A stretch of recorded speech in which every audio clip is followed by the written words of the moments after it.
ese tipo de temas que, como les decía, pueden estudiarse también con datos empírico-estadísticos, no han sido tratados ni en Bolivia por autores marxistas, ni tampoco en otros países latinoamericanos. Entonces ustedes se preguntarán con todo el derecho qué tipo de sociología han hecho René Zabaleta Mercado y la mayoría de los autores marxistas.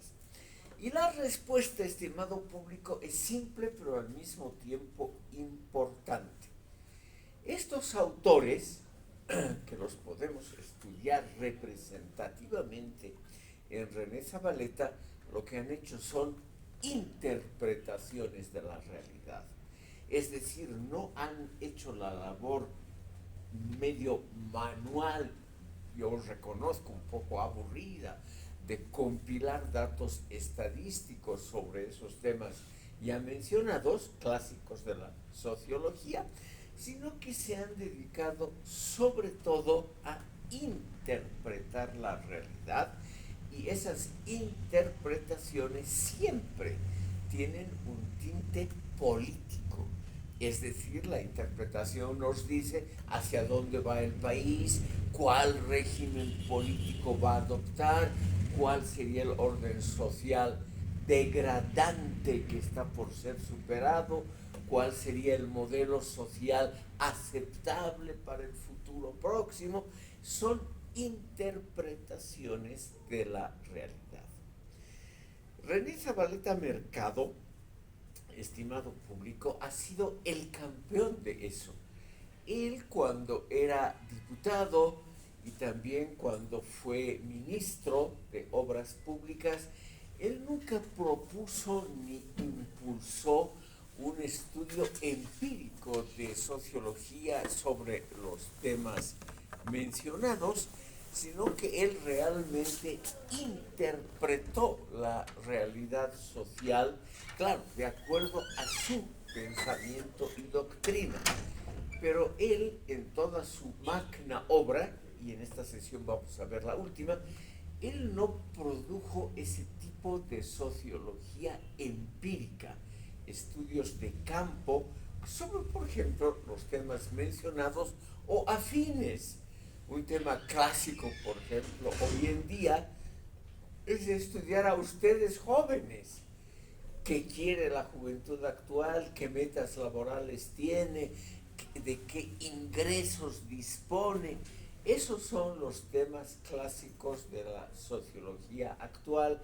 ¿Por qué a la juventud le gusta tal tipo de entretenimiento y que no? Todo basado en encuestas.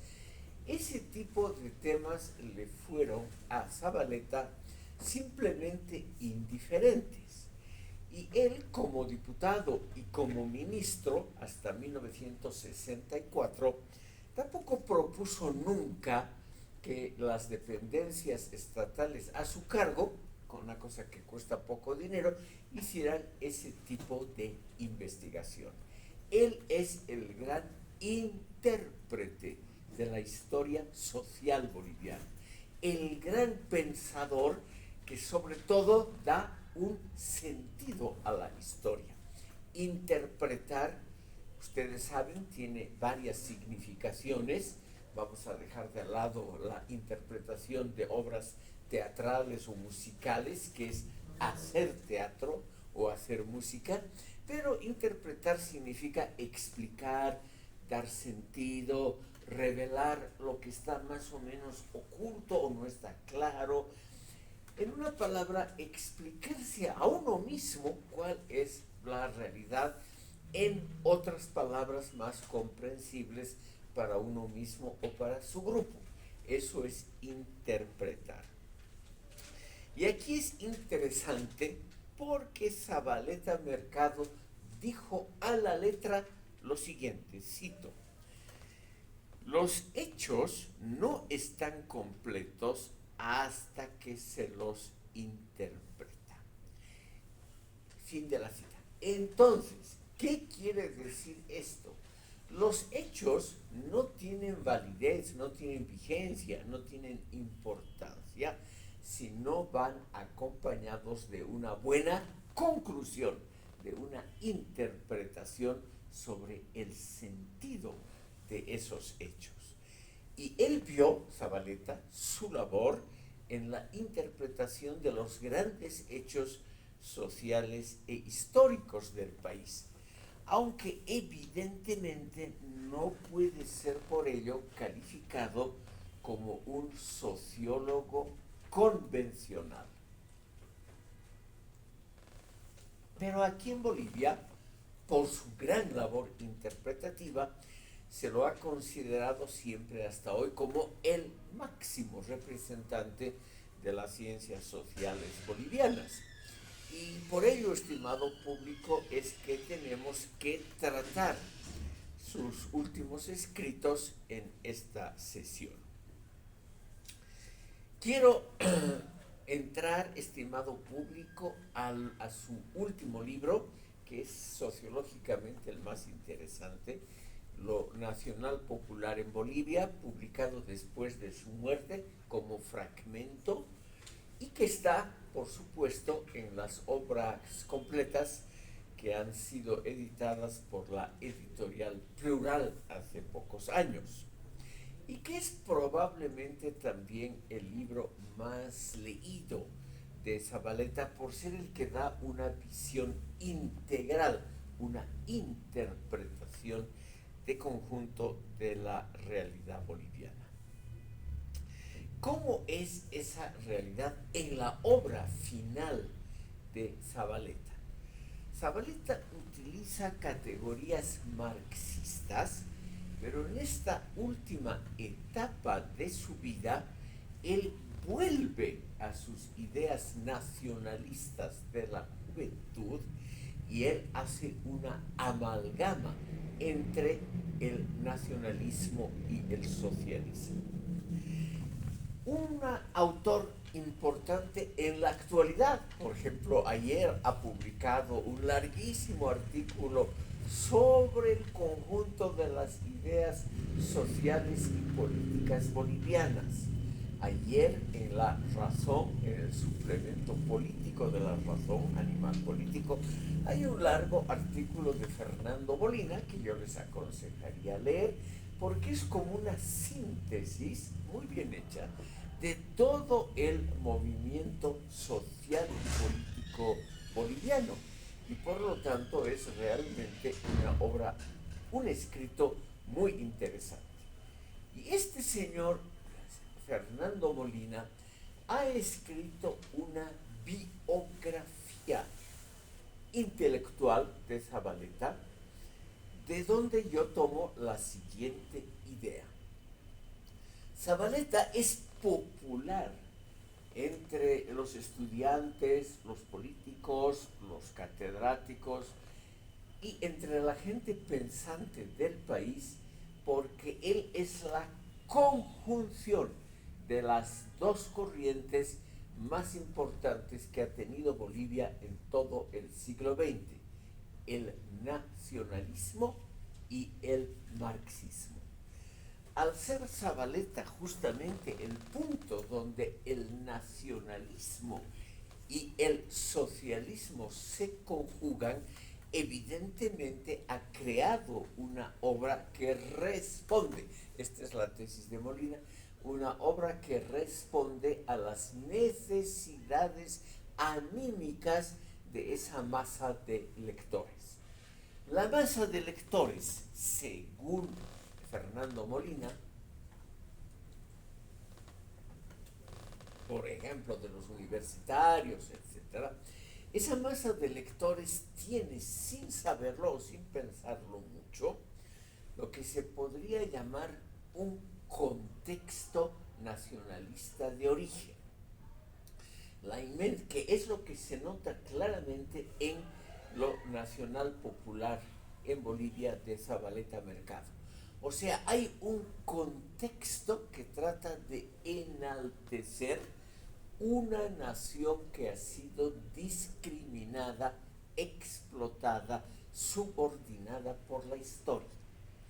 Y al mismo tiempo eso se une a la tendencia marxista-socialista de explicar ese desarrollo histórico de Bolivia mediante categorías marxistas y con el fin muy claro de al final construir un orden socialista que sería la superación de todos los problemas del país.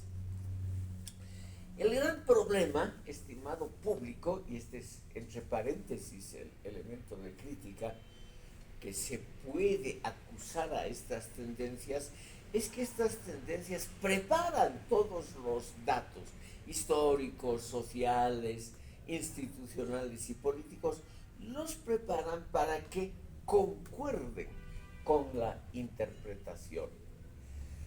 Zabaleta Mercado, por ejemplo, y aquí se nota en lo nacional popular muy claramente, él hace valer como importantes solo los estudios sociales e históricos que él cree que conducen a su meta.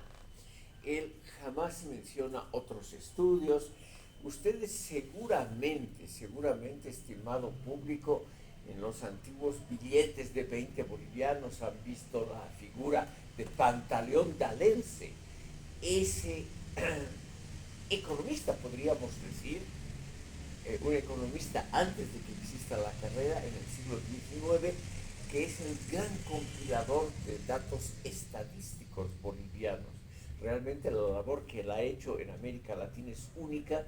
Él ha creado un fondo estadístico muy bueno y muy confiable para la Bolivia de la primera mitad del siglo XIX. Es un autor que jamás es mencionado por Zabaleta.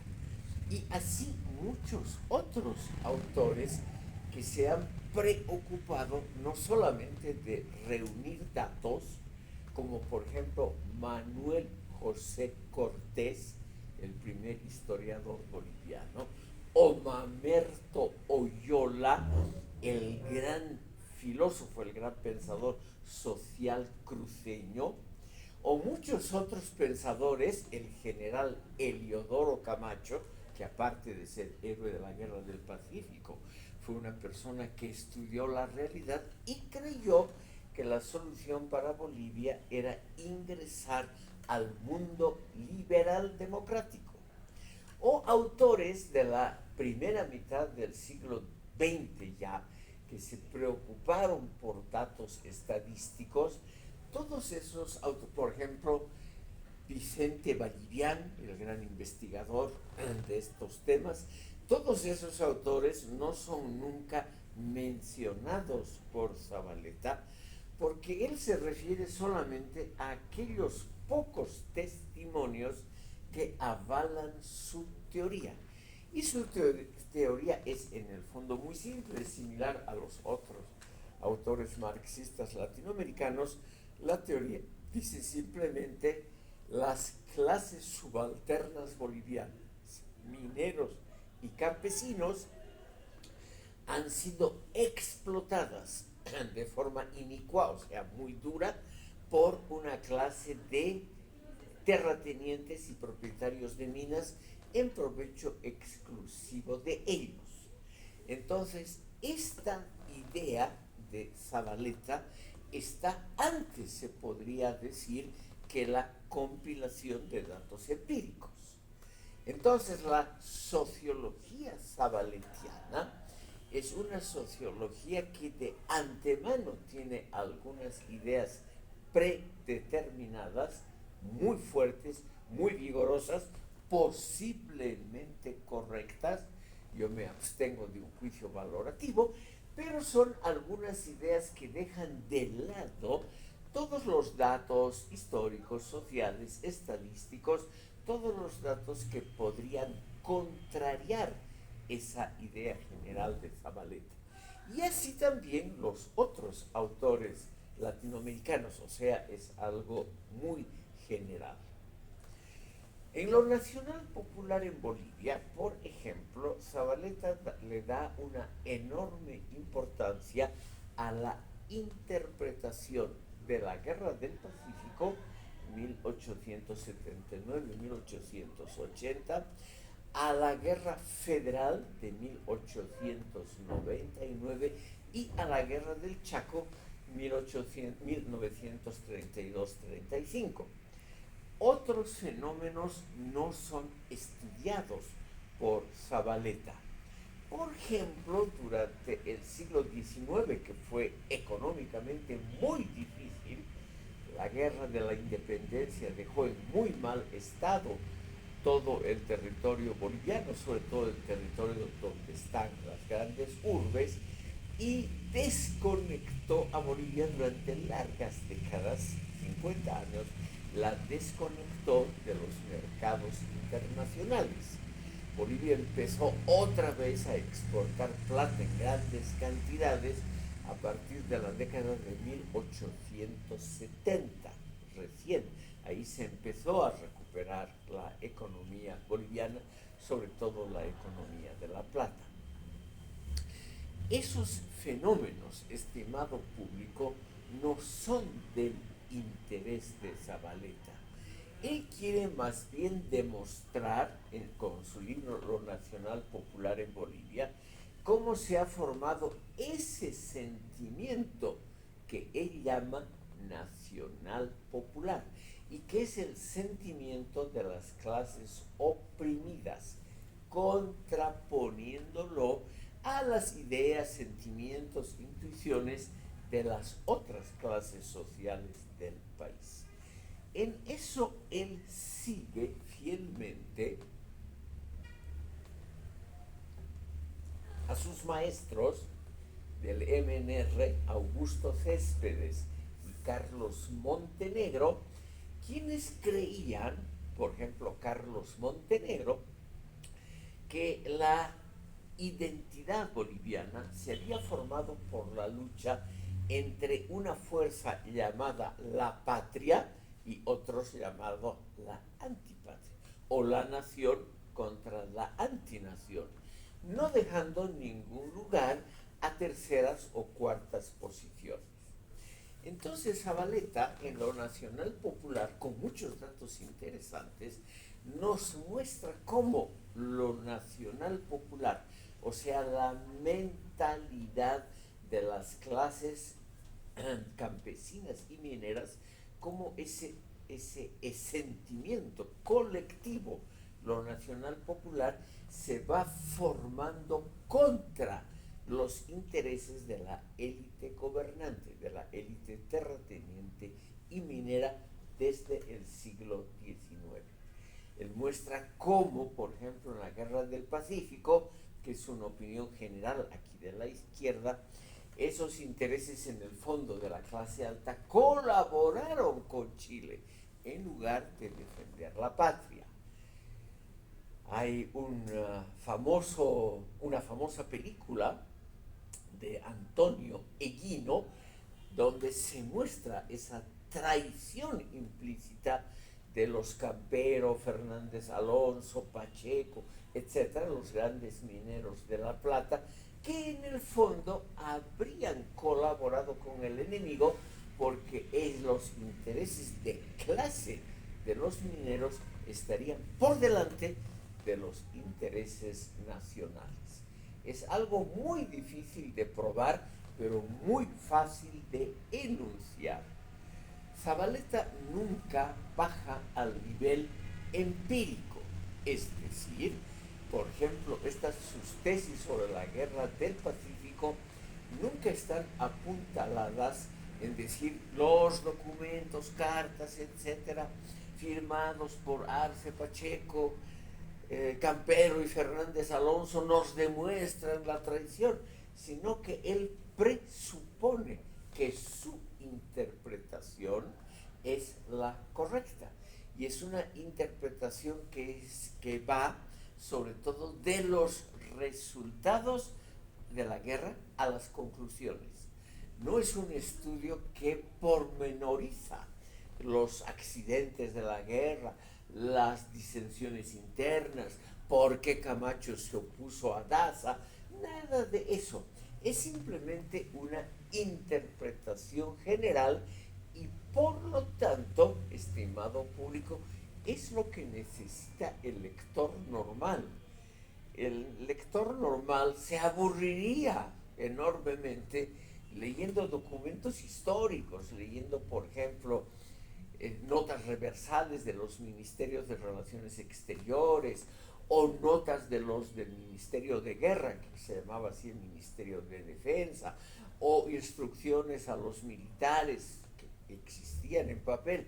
Nada de eso aparece en lo Nacional Popular, la última obra de Zabaleta, sino esa interpretación global que nos dice aquí ha habido una lucha en carne, una lucha muy dura entre los intereses realmente de la nación, de la patria, y los intereses de la antipatria, que estaban condensados en la élite minera apoyada por la clase terrateniente del país.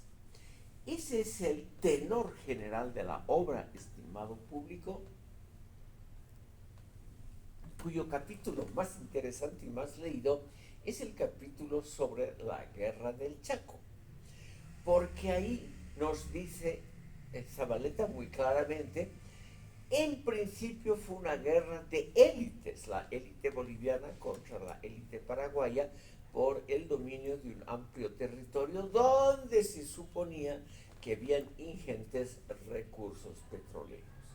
Pero la guerra tuvo una consecuencia completamente desconocida para los actores, que es fundamentar la identidad del pueblo boliviano. La guerra en las trincheras del Chaco, en las arenas ardientes, como se decía dramáticamente de esa guerra, en esas arenas ardientes del Chaco, las clases sociales se reconocieron como hermanadas, lo cual no había ocurrido antes. En la Guerra del Pacífico luchó una cantidad muy reducida de contingentes militares bolivianos, y en la Guerra del Acre todavía más reducido. La Guerra del Chaco fue realmente la que movilizó a grandes masas. Y esas masas, al luchar conjuntamente, mineros, campesinos, clase media urbana desclasada, o sea, los tres grandes sectores que luego conformaron el movimiento nacionalista revolucionario, notaron en el Chaco, percibieron en la lucha y en las conversaciones, en los contactos, en las interacciones de los soldados unos con otros, que la masa tenía intereses conjuntos, colectivos e iguales contra los explotadores. Y de esa generación del Chaco, es el título de un libro sociológico sobre la guerra, de esa generación del Chaco nació el nacionalismo triunfante de 1952.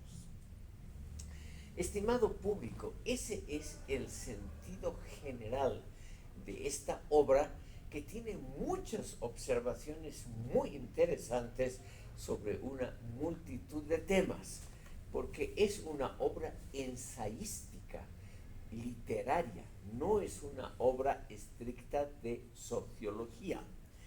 En lo nacional popular en Bolivia, o sea, la mentalidad de las clases subalternas, eso significa lo nacional popular, no hay ninguna encuesta, ni tampoco hay lo que se podría haber hecho, una especie de reconstrucción de esa mentalidad nacional popular, pero basada en testimonios. Por ejemplo, en los muchísimos interrogatorios de soldados, en los interrogatorios a los desertores. ¿Por qué? Estos muchachos bolivianos, algunos de ellos intelectuales muy conocidos, como Óscar Cerruto y muchos otros grandes intelectuales, se negaron a ir a las trincheras, porque eso hubiera sido una investigación muy interesante también sobre los condicionantes de lo nacional popular. En cambio, lo que hace Zabaleta, y los autores similares son muy similares, es una interpretación a posteriori, o sea, no es una interpretación de los hechos mismos o de conocimientos conseguidos a través de encuestas o investigaciones, sino es una investigación global para un lector rápido que no puede perder su tiempo con datos, sino que quiere rápidamente arribar a las conclusiones. Y la conclusión principal, estimado público, es una, eso sí, muy interesante. En el territorio boliviano, durante siglos, según Zabaleta, se va formando esa idea básica de las clases subalternas, de los que sufren la explotación, los campesinos y los mineros, con pequeños sectores de las clases medias, que son los que ponen en papel esos sentimientos. Se va formando un sentimiento nacionalista, un sentimiento que atribuye los males de la nación a agentes externos. Y según Zabaleta, esa atribución es correcta, porque son los agentes externos, primero el imperialismo español, luego el imperialismo chileno aliado al británico, luego el norteamericano. Según él, la empresa Patiño era en el fondo una empresa norteamericana y no boliviana. La empresa Aramayo era francesa y no boliviana, según Zabaleta.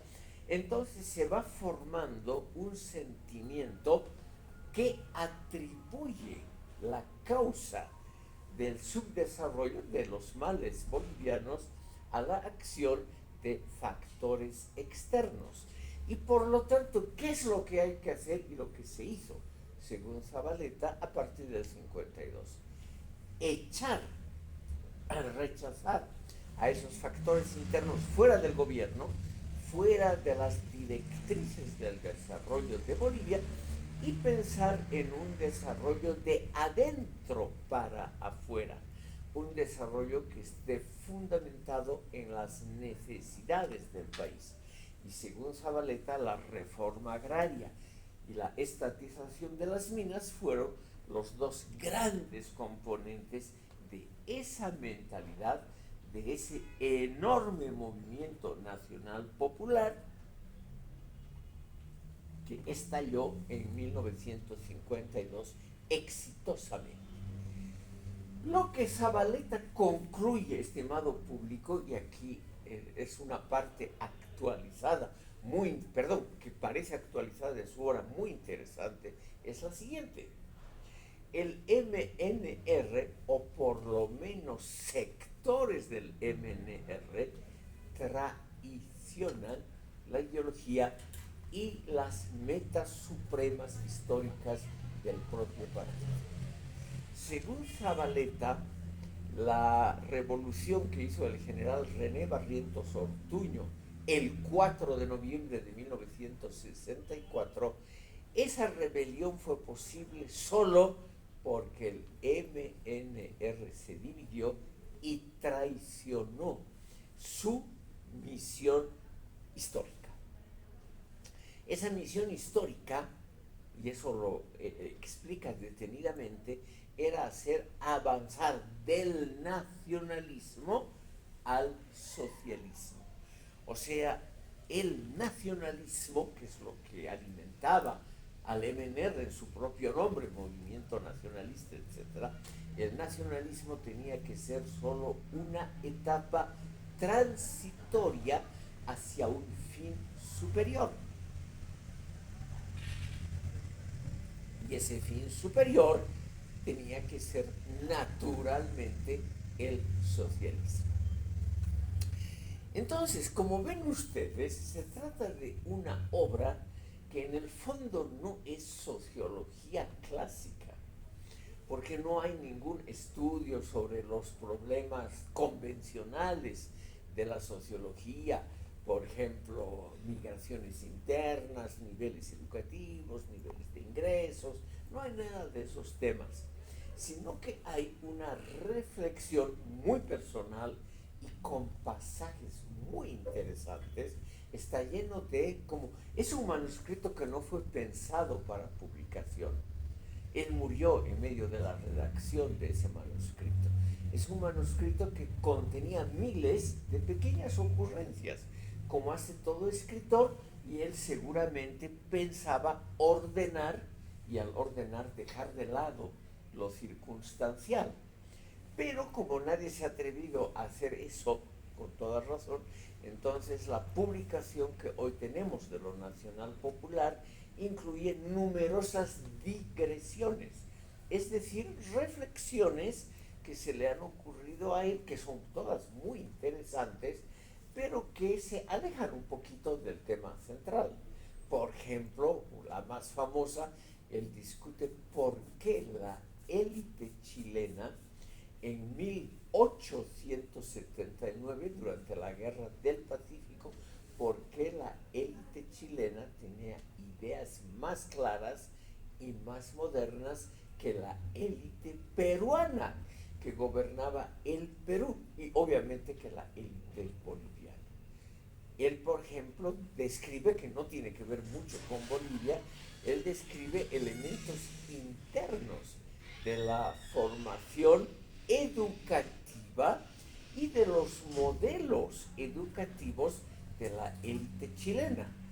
Y él muestra en esa pequeña, muy interesante digresión, o sea, en esa pequeña reflexión un poco al margen, que la élite chilena durante siglos había imitado a la élite limeña, que esa era el paradigma, porque durante siglos la élite que manejaba el virreinato fue naturalmente mucho más importante que la élite chilena, que era una región muy marginal.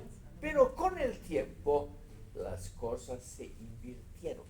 La élite chilena simplemente se modernizó, tuvo un mejor contacto con el exterior y con capitales del exterior.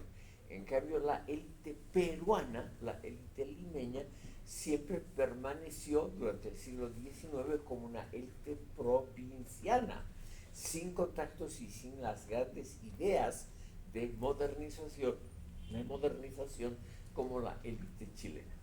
Esas digresiones son realmente muy buenas observaciones, estimado público, pero no es una obra sistemática de conclusiones fáciles, porque además normalmente un escritor, las conclusiones las hace al final, y como la muerte lo sorprendió en medio de la redacción de este texto, nos faltaría esa parte de conclusiones que es muy interesante.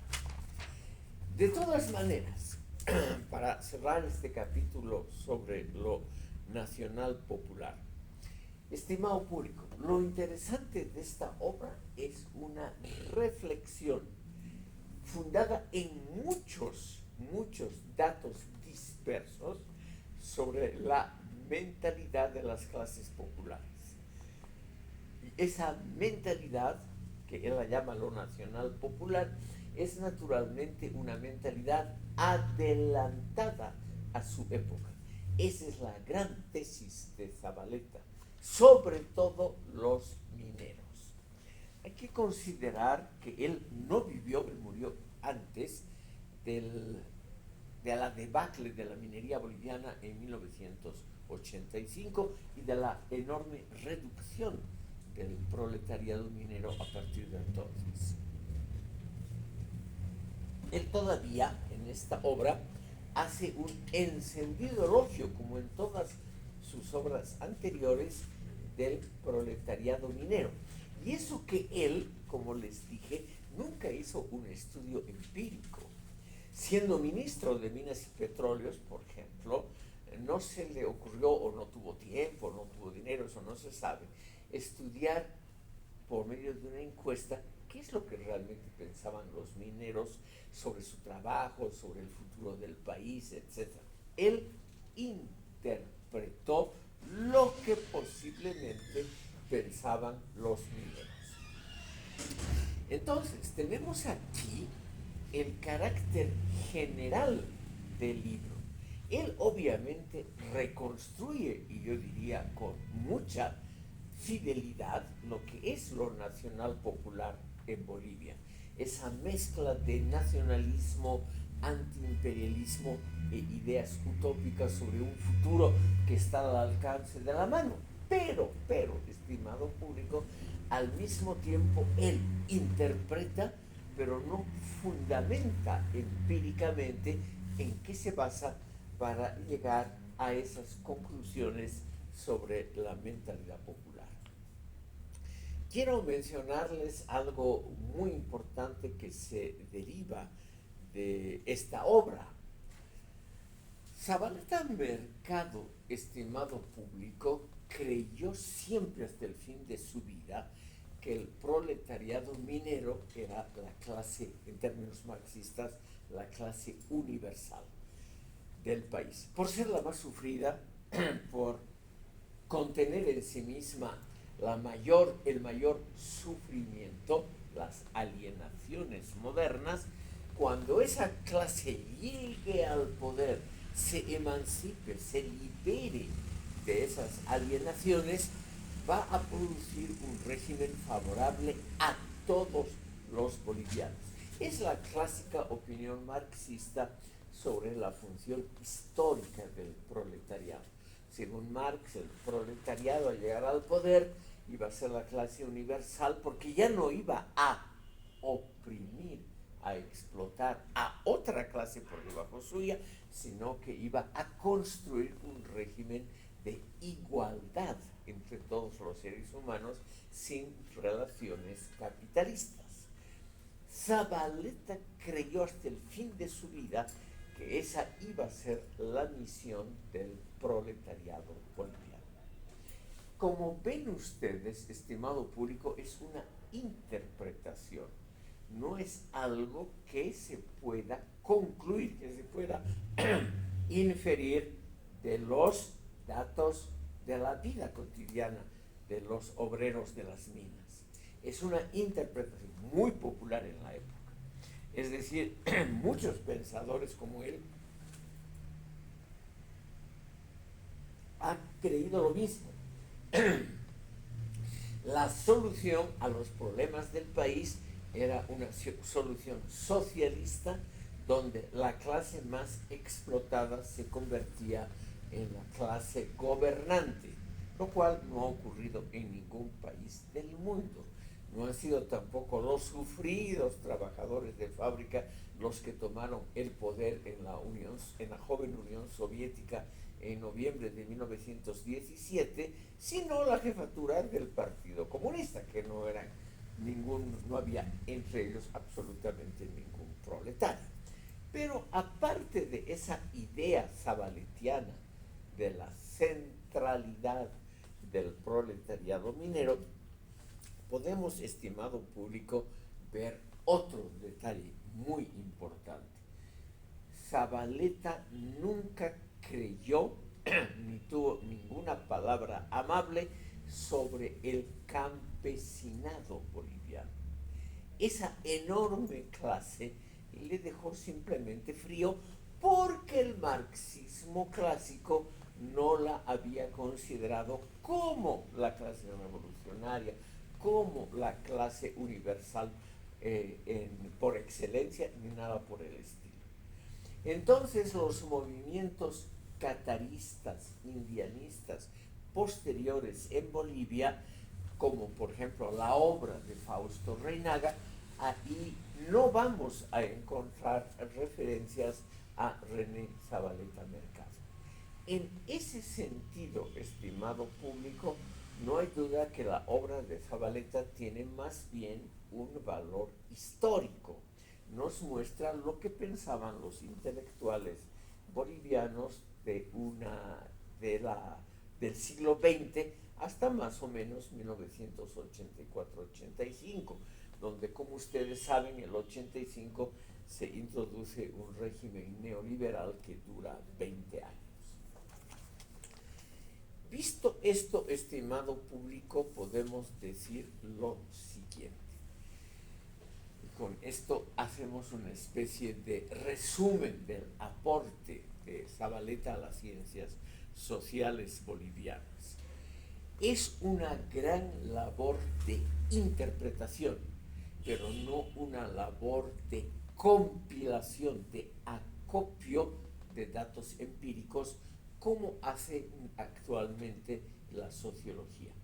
Zabaleta mismo no hizo personalmente absolutamente ninguna encuesta, ni mandó a hacer, cuando era diputado o ministro, ninguna encuesta de opinión pública. Él mismo en sus obras no hace una compilación de datos, sino que él de principio a fin, imbuido por el nacionalismo de sus maestros, Augusto Céspedes y Carlos Montenegro, y por las lecturas teóricas del marxismo, él lo que produce es una brillante interpretación que todavía hoy en día es central para las ciencias sociales bolivianas.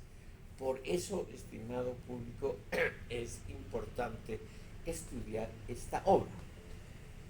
Finalizo Zabaleta indicando, estimado público, que Luis Tapia, que es catedrático de una institución de postgrado aquí de la UNSA, que se llama el CIDES, Luis Tapia, catedrático del CIDES, es quien ha escrito la más amplia literatura secundaria sobre Zabaleta.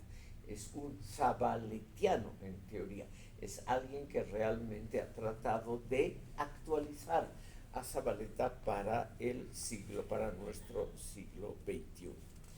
Y Fernando Molina, un periodista muy distinguido, Fernando Molina es el que ha escrito una biografía muy corta, es una biografía que no llega a 100 páginas, pero es una biografía muy bien pensada sobre, que se llama simplemente Zabaleta Mercado, la etapa nacionalista. Yo les aconsejo la obra de Fernando Molina por otra razón. Tiene un libro que se llama Los recursos naturales en Bolivia. Y él muestra, estimado público, las dos concepciones básicas en torno a los recursos naturales bolivianos, comentando la obra de René Zabaleta y contraponiéndola a la obra de otro pensador hoy bastante olvidado, llamado Guillermo Frankovich. Entonces, aquí Molina estudia a Zabaleta versus, o sea, en contra de Guillermo Frankovich,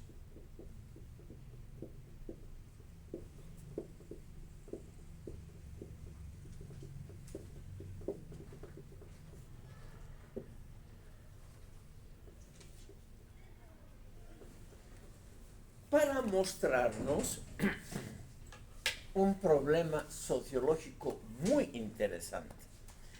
¿Qué es lo que piensan los bolivianos sobre los recursos naturales?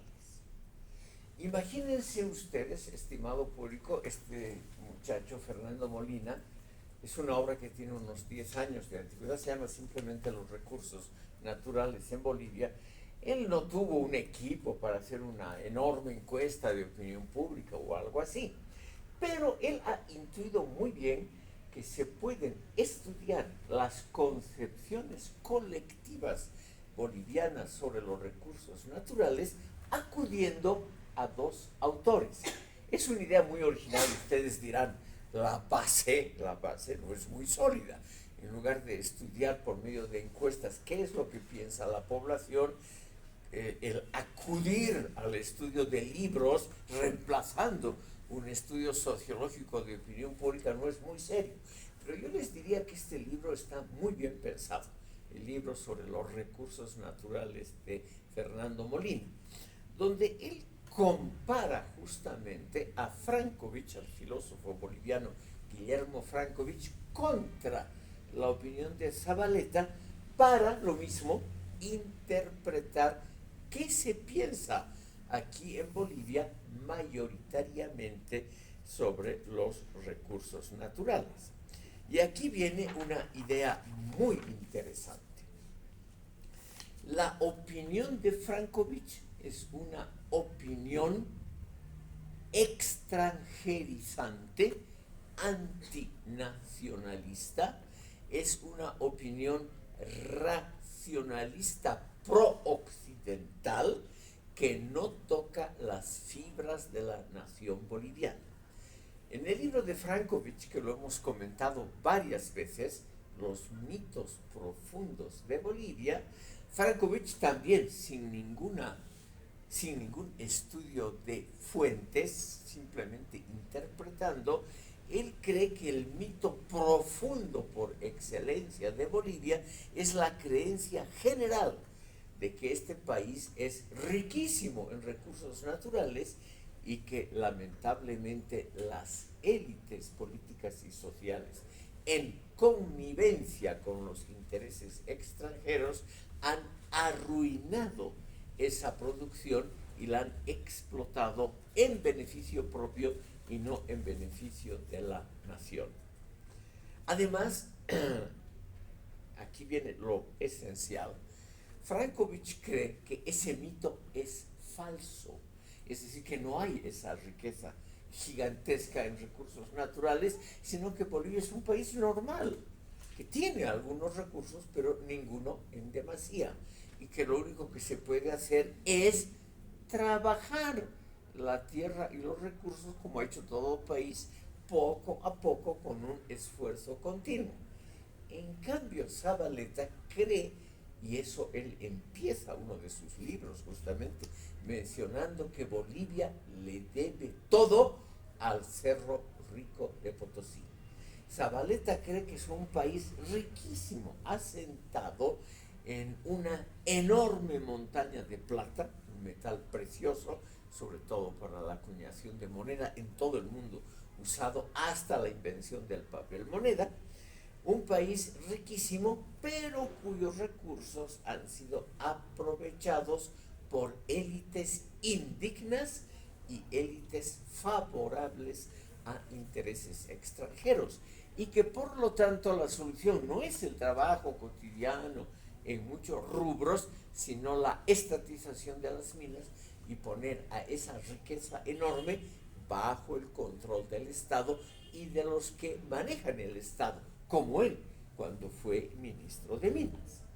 Entonces, Fernando Molina contrapone muy hábilmente, sin hacer un estudio de campo, es decir, sin una gran encuesta de opinión pública como lo haría un sociólogo o un grupo de sociólogos, sino que estudiando dos textos, Los mitos profundos de Frankovich y Lo nacional popular de Zabaleta, él llega a la conclusión de que estos dos pensadores personifican las dos tendencias que hay en el país para pensar los recursos naturales. La idea clásica, que es la de Zabaleta, que no es revolucionaria, es la opinión clásica, país riquísimo pero mal manejado, y la otra, la opinión racionalista, lo dice Molina, de Frankovich, la idea de que hay que trabajar de todo un poco y que no hay una sola estrategia válida para desarrollar el país. Frankovich, por las dudas, chicos jóvenes como ustedes seguramente no han escuchado este nombre, Guillermo Frankovich, que vivió entre 1901 y 1990 aproximadamente, una larga vida, fue un catedrático sucrense, llegó a ser rector de la Universidad de San Francisco Javier, era un hombre de izquierda. En las elecciones generales presidenciales de 1947, Frankovich fue candidato a la vicepresidencia por la coalición entre el PIR, el Partido de la Izquierda Revolucionaria, y el Partido Liberal. Y esa coalición perdió la presidencia en favor de Herzog y Urriola-Goitia por un margen muy, muy pequeño de votos.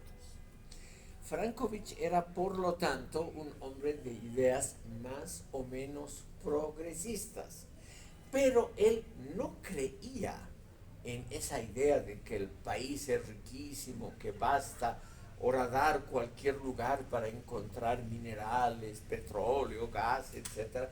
Él no creyó en eso.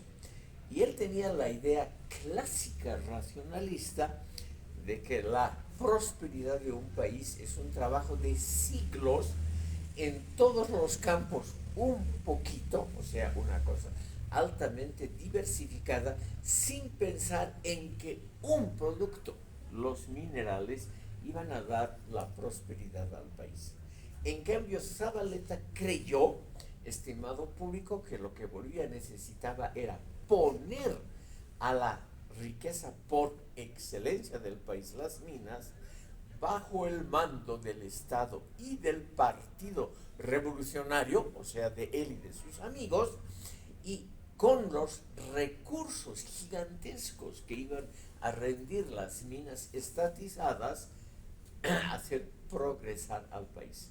Lo cual, como ustedes saben, a partir de 1952 no se llevó a cabo. No había esos recursos fantásticos y la empresa estatal que administró las minas a partir de octubre de 1952 es una empresa que hizo cifras rojas desde un comienzo. O sea, una mala administración de esas minas que antes habían dado esas fortunas gigantescas a Patiño, Hochschild y Aramayo, y se notó que todo es más complejo. Simplemente eso, que se necesita una buena administración, etcétera, etcétera, cosas que no vamos a discutir aquí porque no tienen que ver con sociología. En el estudio sociológico de mentalidades, que es uno de los grandes temas de la sociología actual, estimado público, se nota entonces la enorme importancia de cómo se forma la mentalidad de un grupo importante en el país o de toda la sociedad boliviana. Y por eso es que yo les recomiendo los libros de Fernando Molina, porque este autor realmente nos propone una visión de conjunto muy compleja de lo que es ese fenómeno sociológico.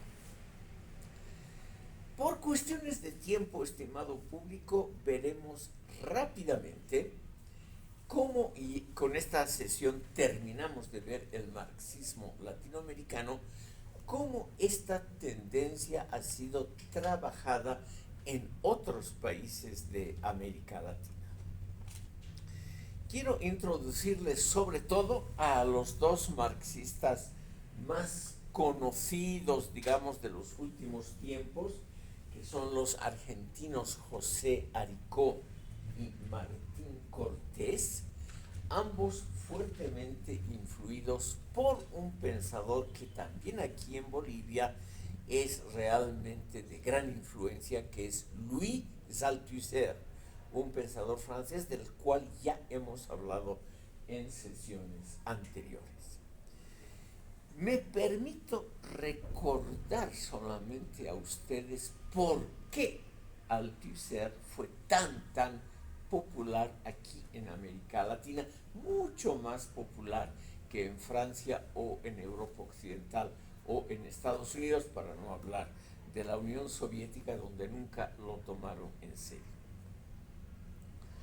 Ustedes han debido notar, estimado público, que aquí hay en ciencias sociales un interés muy agudo por una disciplina que se llama epistemología, que es un nombre un poquito rimbombante, derivado del griego. Episteme es simplemente saber en griego, que tiene que ver con métodos, con metodología.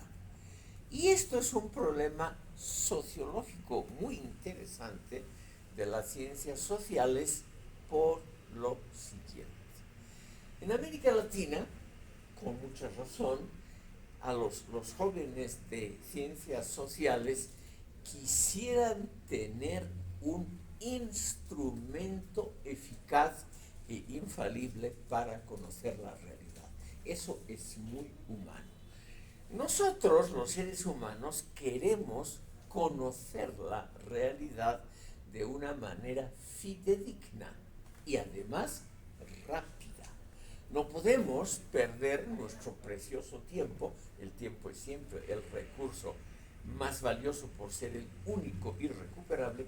No queremos perder el tiempo en aburridas discusiones teóricas sobre cuál es el método adecuado, sino queremos conocer rápidamente ese método y aplicarlo. ¿Qué quiere el ser humano? El ser humano quiere tener una herramienta, un instrumento, un método, un procedimiento que sea fidedigno para comprender su mundo, el mundo exterior. Y esa búsqueda del instrumento es muy fuerte. Por lo tanto, a la gente le gusta que le digan hay una metodología infalible, que es, por ejemplo, en el caso de la izquierda, el marxismo, y con ella se puede comprender adecuadamente el mundo. Entonces, lo que hay que hacer es aplicar ese instrumento para conocer, pero no pensar, reflexionar cuál sería ese instrumento.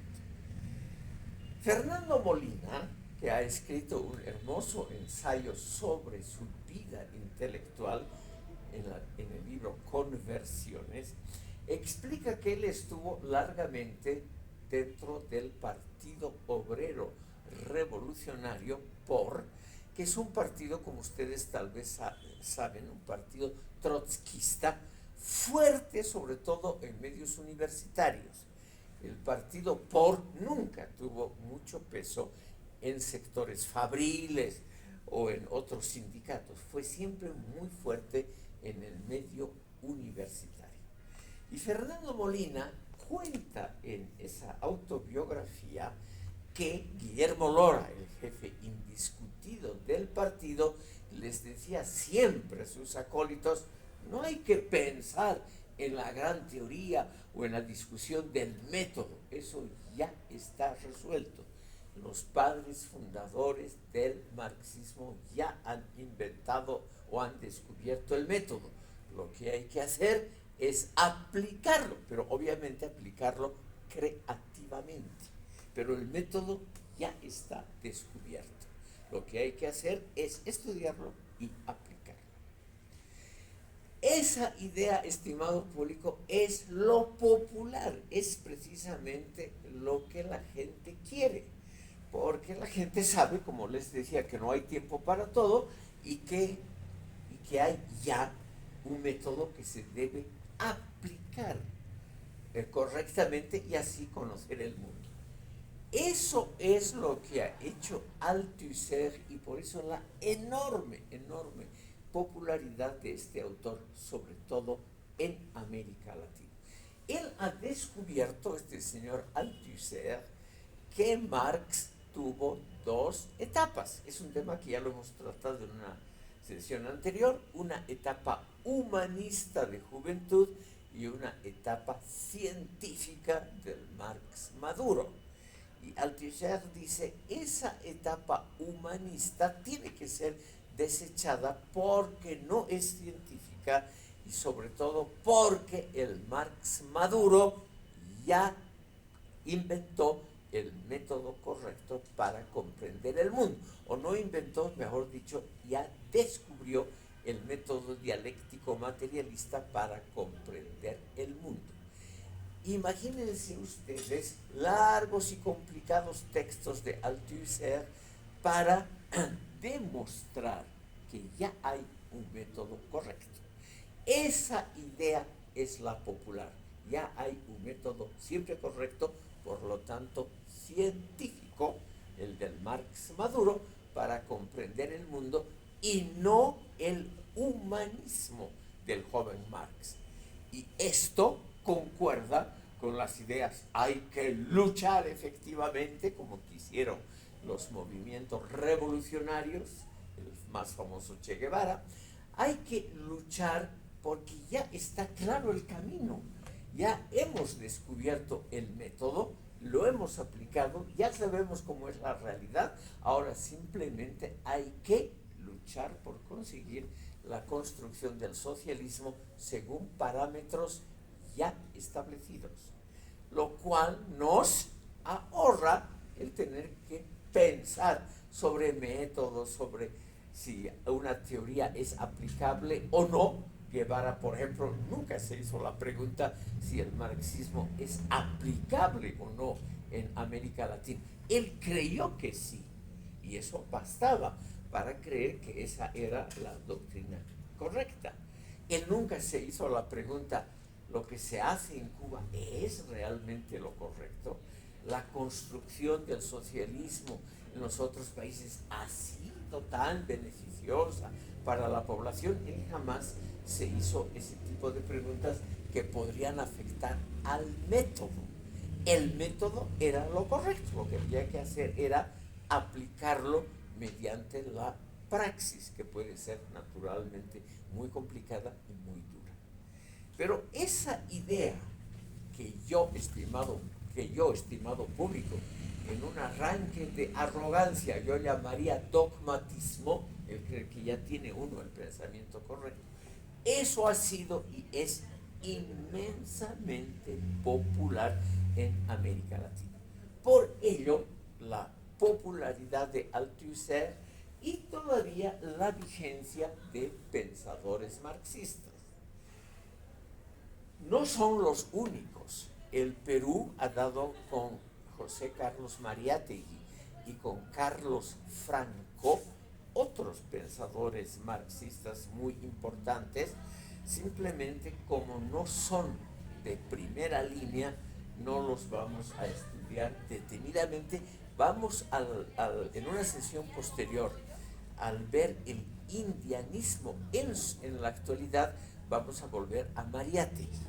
Pero los otros, el otro gran peruano, Carlos Franco, no es interesante porque es simplemente un refrito de las ideas de Althusser aplicadas simplemente a la realidad peruana, que puede ser obviamente muy interesante.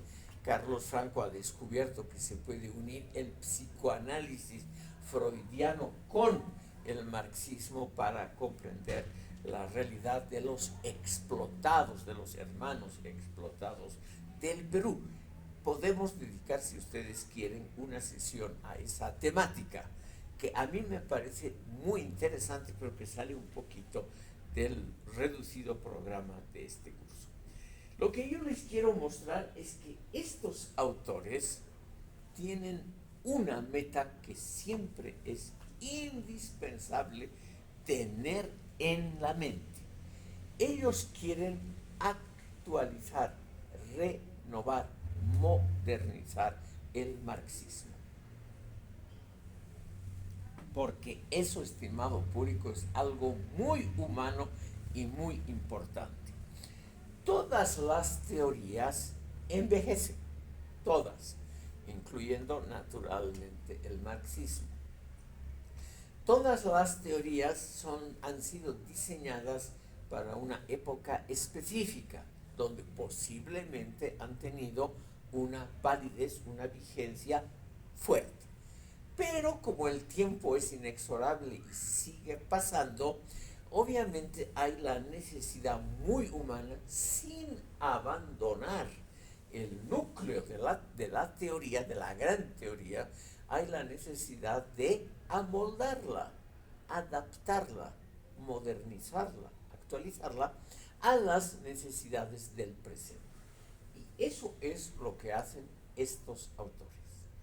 Y estos autores, estimado público, lo que hacen es combinar el marxismo con los conocimientos de la sociología contemporánea que vamos a ver a partir de la próxima sesión. O sea, es una labor combinatoria.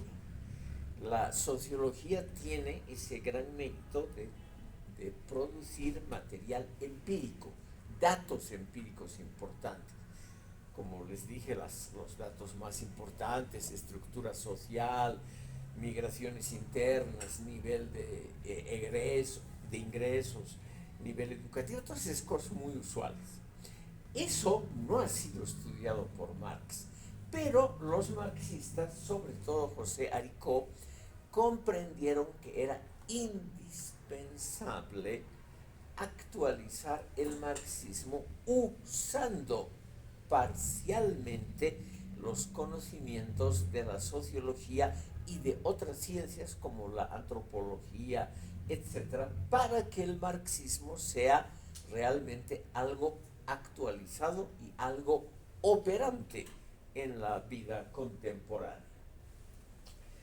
El más interesante es el que vive todavía, Martín Cortés, estimado público, quien trata de combinar el marxismo con las ideas postmodernistas de la actualidad.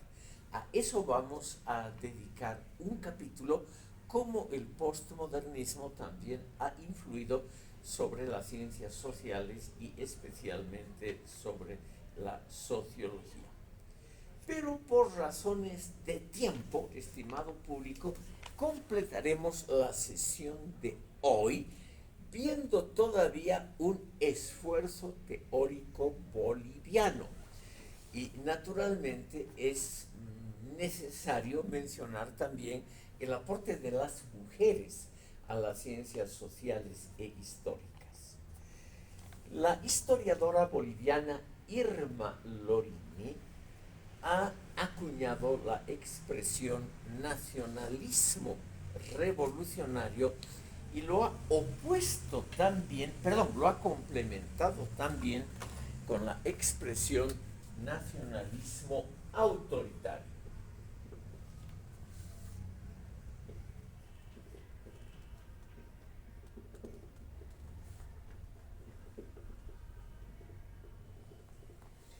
Para expresar cuál ha sido el aporte de Zabaleta y de otros pensadores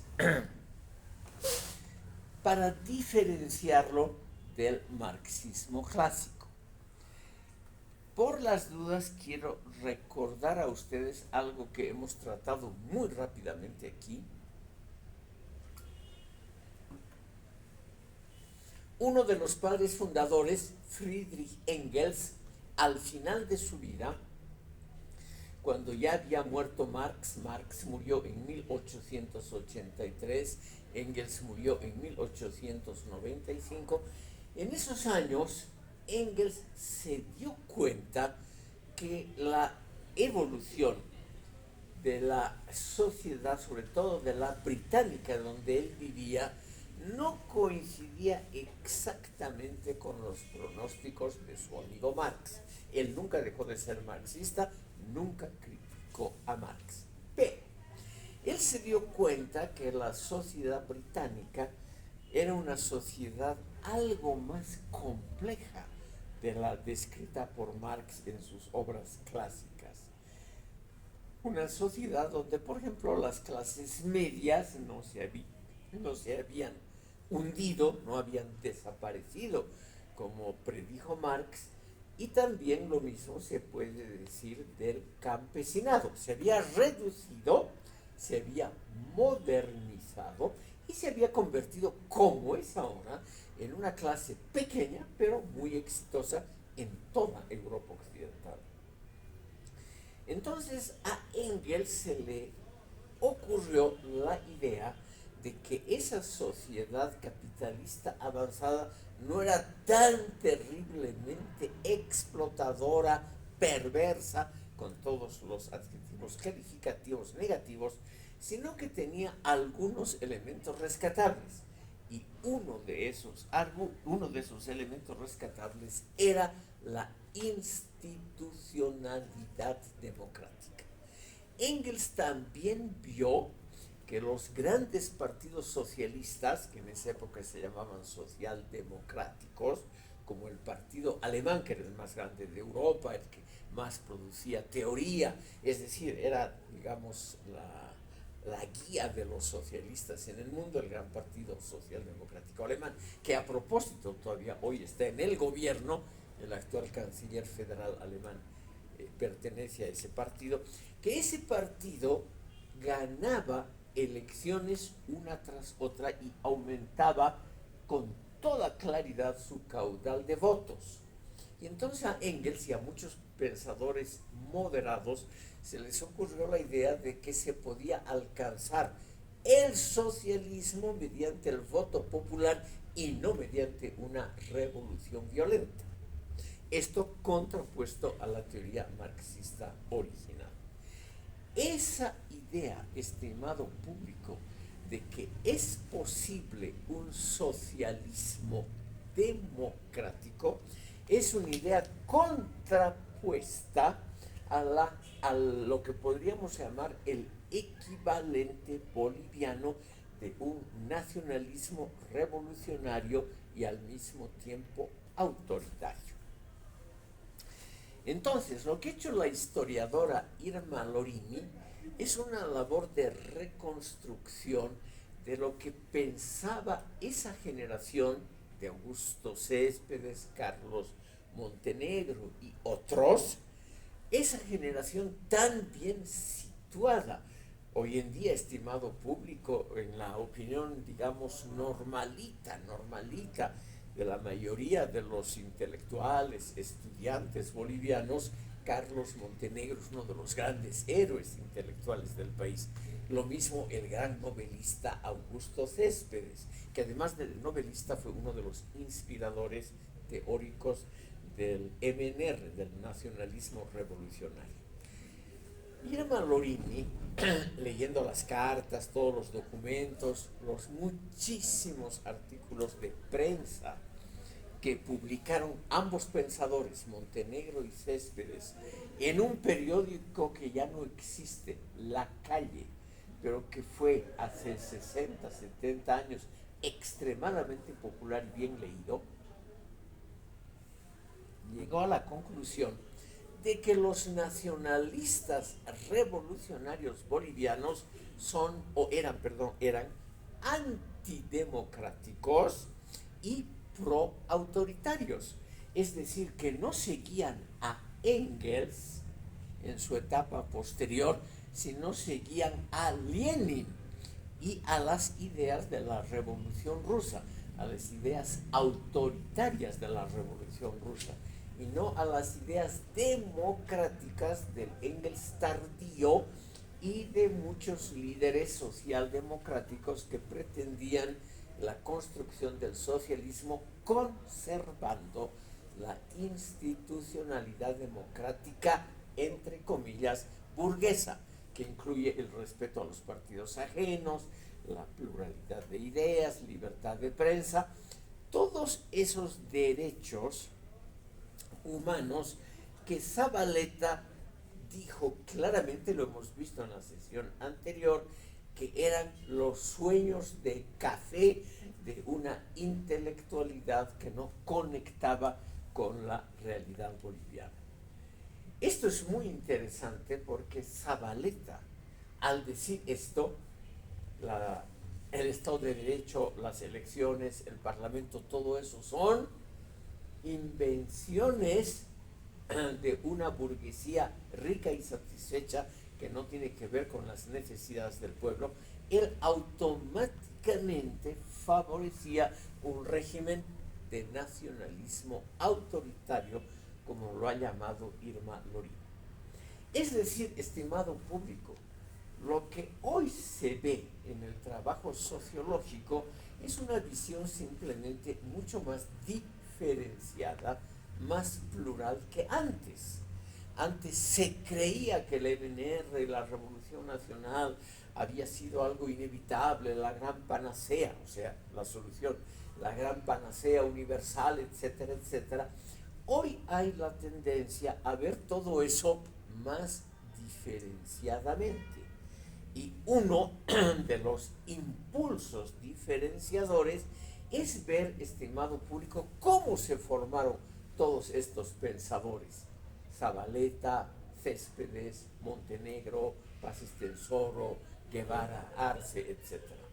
Y la conclusión es de que ellos tenían un núcleo autoritario sin que ellos mismos lo percibieran, porque ellos se creían demócratas.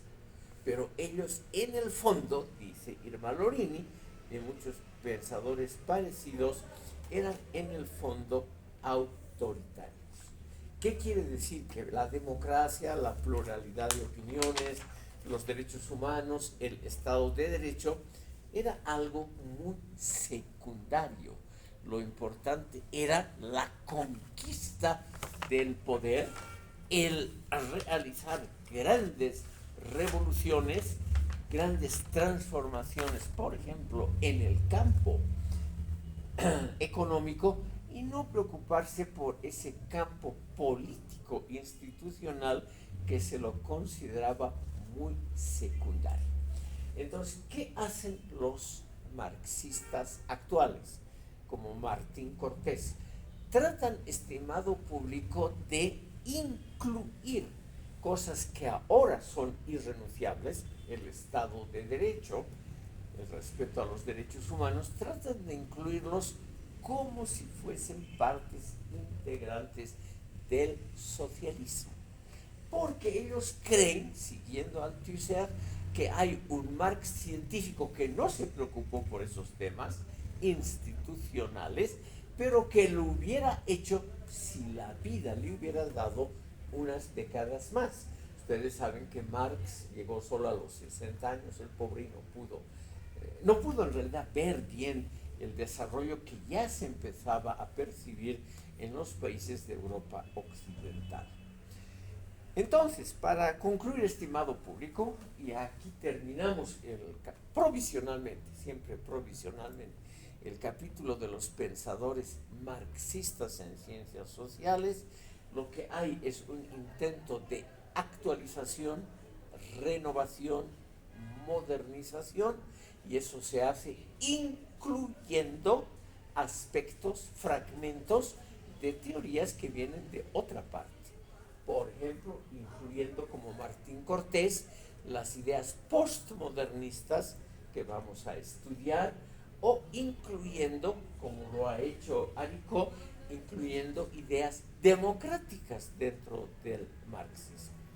Eso es, estimado público, lo que quieren generalmente los seres humanos: actualizar, renovar, siempre tener una idea de acuerdo a las necesidades del día, por más que su origen sea muy notable, por más de que la ciencia, el enfoque científico propuesto por Marx, sea una maravilla, pero de todas maneras, aún así, puede ser mejorado, modificado, actualizado por el esfuerzo contemporáneo. Zabaleta lo ha tratado de hacer hasta su muerte en 1984, lo trató de hacer, estimado público, incluyendo el nacionalismo dentro de su enfoque marxista, lo cual muestra un periodo importante del desarrollo de la sociología y del pensamiento social boliviano, pero es un periodo que parece, me explico muy cuidadosamente, parece que no es lo más adecuado hoy, donde los elementos indianistas, indigenistas, cataristas han ganado en importancia, elementos que Zabaleta lamentablemente no consideró en su obra. Como les decía, el miércoles ya vamos a volver a pensadores clásicos, y luego al final de este modesto curso vamos a engarzar esos elementos clásicos con los elementos progresistas, izquierdistas, en esa síntesis que el postmodernismo está produciendo en estos días. Gracias por escucharme hoy. Les ruego que se inscriban en la lista de asistencia que debe circular.